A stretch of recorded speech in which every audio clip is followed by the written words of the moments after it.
Kaum mukminin berkeyakinan bahwa Allah satu-satunya yang berhak disembah dan diibadahi. Tidak ada sekutu baginya. Tidak boleh ada yang diangkat sebagai pelindung, sebagai sesembahan selain Allah Ta'ala. Ini keyakinan kaum mukminin.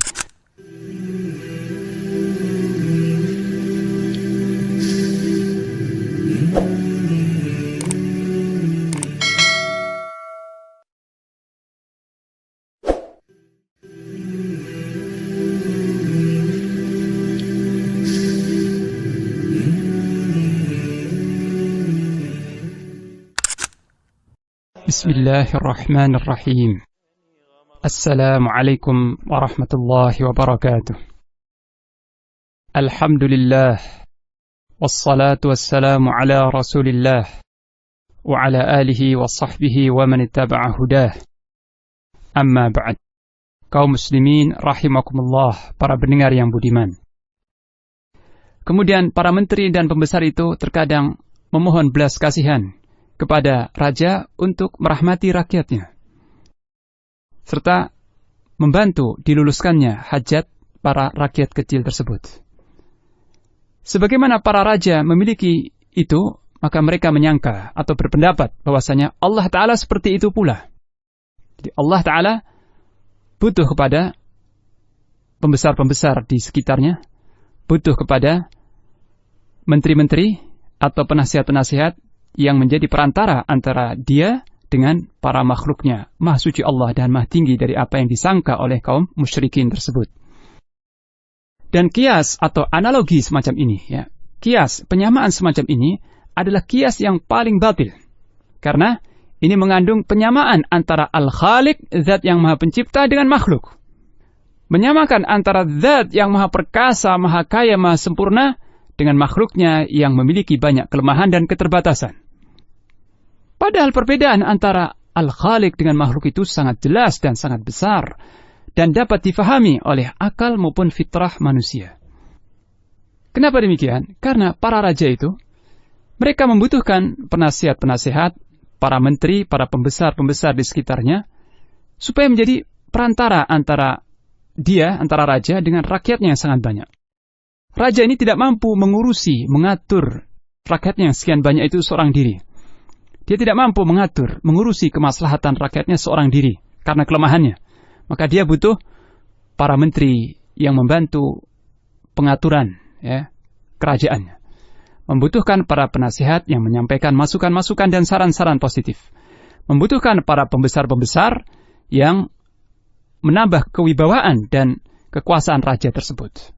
Karena raja lemah, tidak mampu berdiri sendiri. Maka dia butuh pembesar-pembesar untuk menjalankan kerajaan, butuh penasihat-penasihat untuk minta pendapat, butuh menteri-menteri untuk mengelola, mengatur, dan memanage kerajaannya.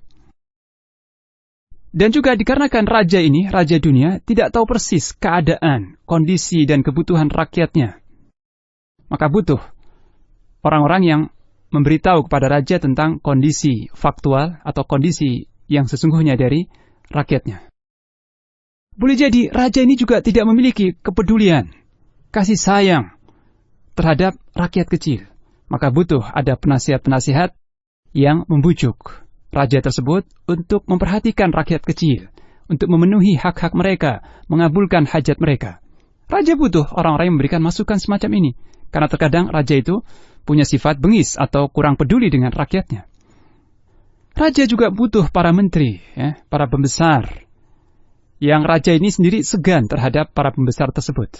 Sehingga terkadang sang raja itu mengabulkan permohonan rakyatnya karena segan dengan pembesar yang menyampaikan hajat rakyat tersebut. Dan karena menghormati seorang menteri atau pembesar yang telah menyampaikan hajat rakyat itu. Dan juga raja butuh semua itu, butuh penasihat, menteri, dan sebagainya, karena raja itu juga terbatas kemampuan, waktu, dan tenaganya, serta pikirannya. Ditambah lagi, perbendaharaan kas raja itu terbatas. Terkadang dia mencegah, ya, dan tidak memberi permintaan rakyat itu karena keterbatasan keuangannya. Karena raja itu takut berkurang kekayaannya, maka dia tidak memberi semua yang diminta oleh rakyatnya. Hanya memberi sebagian kecil dari permohonan dan permintaan para rakyat tersebut. Seperti ini kondisi para raja-raja dunia. Adapun Ar-Rabb, Allah Ta'ala, Rabb yang sejati, Maka Allah Ta'ala ilmunya meliputi segenap rakyatnya, segenap makhluk-makhluknya. Allah mengetahui apa yang tampak maupun yang tersembunyi dari urusan hamba-hambanya. Tidak ada yang tersembunyi bagi Allah sesuatu pun dari perkara makhluk-makhluknya. Sehingga Allah tidak butuh kepada sesuatu pun, tidak butuh kepada seorang pun yang mengkhabarkan kepada Allah tentang kondisi rakyat dan hamba-hambanya. Tidak butuh itu semua, karena ilmunya sudah meliputi dan mencakup semua hal ihwal rakyatnya. Ditambah lagi, Allah adalah Arhamur Rahimin, Zat yang maha pengasih di antara mereka yang memiliki sifat kasih sayang. Dan dialah yang paling pemurah, yang paling dermawan di antara sekalian para dermawan. Dia Ajwadul Ajwadin. Allah maha dermawan, maha pemurah, sangat agung kedermawanannya, sangat luas kasih sayang serta rahmatnya. Allah tidak butuh kepada seseorang pun yang meminta kepada Allah supaya merahmati hamba-hambanya, supaya Allah menjadi kasih sayang kepada hamba-hambanya. Allah tidak butuh kepada seorang pun yang membujuk seperti ini. Bahkan Allah lebih penyantun, Allah lebih sayang kepada makhluk-makhluknya daripada kasih sayang orang tua mereka terhadap makhluk tersebut. Allah lebih sayang kepada hamba-hambanya daripada hamba tersebut terhadap dirinya sendiri. Bahkan dialah Allah yang mendorong dan menyeru para makhluknya untuk menempuh sebab-sebab yang dengan itu mereka akan mendapat kasih sayang Allah Ta'ala. Allah menginginkan untuk kemaslahatan hamba-hambanya ini apa yang mereka sendiri tidak menginginkannya. Jadi Allah lebih peduli terhadap kemaslahatan hamba-hambanya daripada hamba tersebut terhadap diri mereka sendiri. Ditambah lagi, Allah adalah Al-Ghani, Zat yang maha kaya, dengan kekayaan yang sempurna lagi mutlak, tanpa batas. Yang seandainya seluruh makhluk ini, seluruh makhluk, baik dari bangsa manusia dan jin, dari sejak yang pertama hingga yang terakhir, berkumpul semuanya di suatu lapangan yang luas, di suatu tanah lapang yang luas sekali. Lalu mereka meminta hajatnya, permohonannya kepada Allah. Kemudian Allah memberikan masing-masing itu apa yang mereka minta dan mereka harap, maka itu tidaklah mengurangi kekayaan Allah sedikit pun. Dan tidak mengurangi apa yang di sisinya, kecuali sebagaimana samudra yang luas berkurang ketika dimasukkan ke dalamnya sebatang jarum. Oleh karena itu, Allah SWT sangat berbeda dengan makhluk-makhluknya, itu raja-raja dunia. Allah tidak membutuhkan perantara, penengah, pemberi syafaat, dan sebagainya.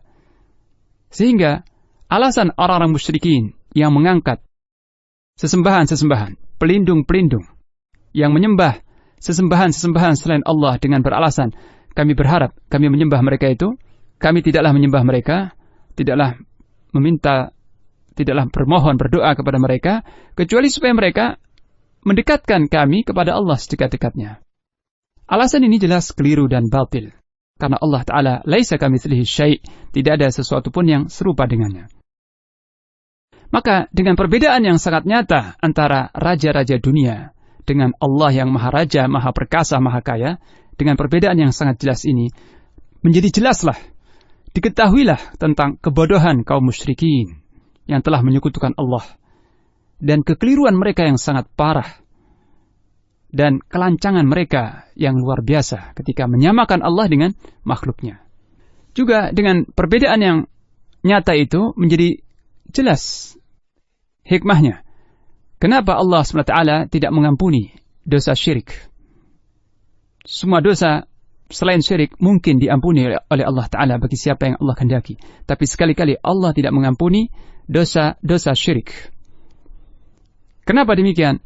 Dikarenakan dalam dosa syirik itu terdapat celaan dan perendahan terhadap Allah yang maha tinggi.